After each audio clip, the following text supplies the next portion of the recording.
City union பேங்க்ல புதுசா அறிமுகப்படுத்திருக்காங்க 5 types of current accounts.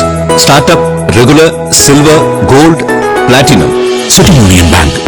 Tirunelveli Nellaiappar கோவிலுக்கு சொந்தமான நிலத்தில் கோவில் நிதியை பயன்படுத்தி வணிக வளாகம் கட்டும் திட்டத்துக்கு எதிராக தாக்கல் செய்யப்பட்ட பொதுநல மனுவை தொடர்ந்து சென்னை உயர்நீதிமன்றம் ஜூன் 21 அன்று முக்கிய உத்தரவு வழங்கியது.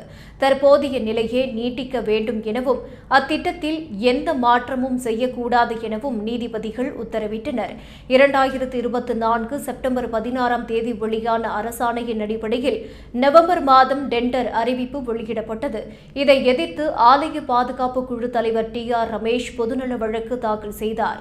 அவரது மனுவில் இந்து அறநிலையத்துறை சட்டத்தின்படி கோவில் நிலத்தில் அன்னதான கூடம் போன்றவை மட்டுமே கட்டலாம், வணிக வளாகம் கட்ட முடியாது என்றும் இதற்கான எந்த ஆட்சேபனைகளையும் கேட்கப்படவில்லை என்றும் கூறினார். மனுதாரரின் தரப்பில் உயர்நீதிமன்றம் ஏற்கனவே கோவில் உபரி நிதியை வணிக நோக்கங்களுக்கு பயன்படுத்த முடியாது என தீர்ப்பு வழங்கியுள்ளது. அந்த தீர்ப்பை உச்சநீதிமன்றமும் உறுதி செய்துள்ளது என்று வழக்கறிஞர் ஜெகநாத் தெரிவித்தார். அறநிலையத்துறை பதிலளிக்க அவகாசம் கேட்டதை ஏற்று நீதிபதிகள் வழக்கை ஜூலை 26ஆம் தேதிக்கு ஒத்திவைத்தனர். மேலும் திருமண மண்டபம் உள்ளிட்ட பணிகளிலும் தற்போதைய நிலை தொடர வேண்டும் என உத்தரவிட்டனர். ஆனால் நீதிமன்றம் எத்தனை உத்தரவுகளை பிறப்பித்தாலும் இந்து சமய அறநிலைத்துறை தொடர்ந்து அவற்றை மீறி வருகிறது.